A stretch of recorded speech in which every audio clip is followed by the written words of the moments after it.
Reem Kadbi was never very religious. She's not even sure there is a God. But when it came to marriage, she never had any doubt she would choose within her family's sect, a tiny offshoot of Shiite Islam known as the Druze faith. It's a requirement for my parents, said 28-year-old Kadbi, who lives near Beirut and works for the United Nations. I didn't want to get into problems. Finding a life partner is hard enough for anybody. Members of the Druze faith face an added pressure, keeping the religion alive. The faith is thought to have about 1.5 million members, with most living in Lebanon, where they make up 5% of the population, and Syria, where they make up 3%. But an exodus of people fleeing wars in those countries has fueled a small but growing diaspora. There are about 30,000 in the United States, with the largest concentration in Southern California. While the internet has made it easier for Druze to connect with each other, Katie met her husband on social media. Growing contact with the outside world has increased the chances that members will marry outside the faith. That is a path to extinction, because the religion does not accept converts and in its more conservative strands rejects children of mixed marriages.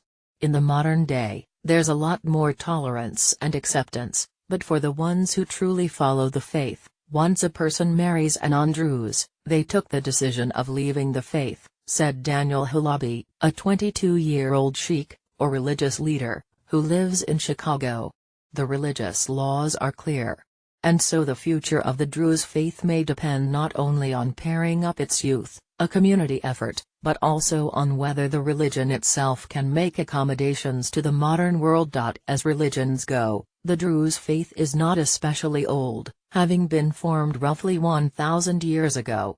It accepted the prophets of Islam and Christianity and incorporated elements of Greek philosophy and Gnosticism. Unlike other forms of Islam, it embraced reincarnation, allowed women to become religious leaders, banned men from having multiple wives and did not mandate prayer at set times or places. Its most important early promoter was al-Hakim bi Amrullah, the sixth leader of the Fatimid Caliphate that spanned a large area of North Africa and the Middle East and had its capital in Cairo. After his mysterious disappearance, his followers in Egypt were exterminated. But they survived in other areas of the Middle East, including in present-day Lebanon and Syria. In 1044, after a brief period of proselytization, the faith was closed to converts. Early Druze communities were insular and isolated and left historians with few records. The religious texts have never been widely disseminated, leaving it to the sheiks to educate adherents on the finer points of the faith. The diaspora began as a trickle and picked up in 1975 with the beginning of Lebanon's 15-year civil war. The country's 2006 war with Israel spurred more to leave, and most recently, many Druze have joined the stream of refugees from Syria's civil war.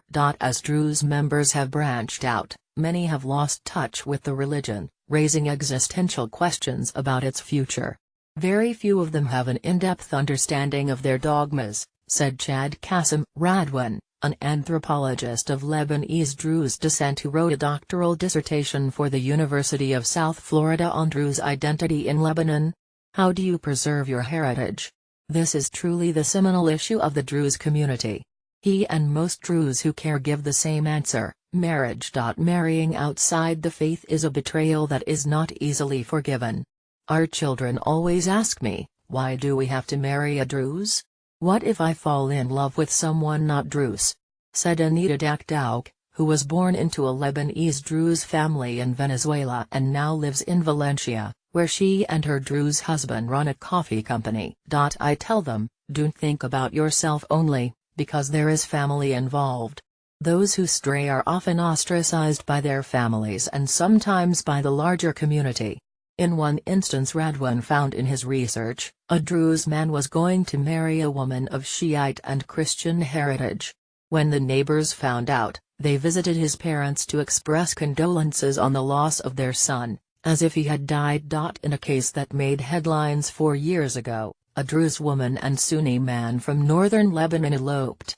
The bride's family hunted the groom down and cut off his penis. Some members of the faith are pushing back on the rules. Walid Jumblat, head of the Progressive Socialist Party in Lebanon and perhaps the country's most prominent Druze figure, married outside the religion. On identification documents, the Lebanese government considers anybody with a Druze father to be Druze, even if the mother is not, a concept that has been embraced among more liberal adherents to the faith.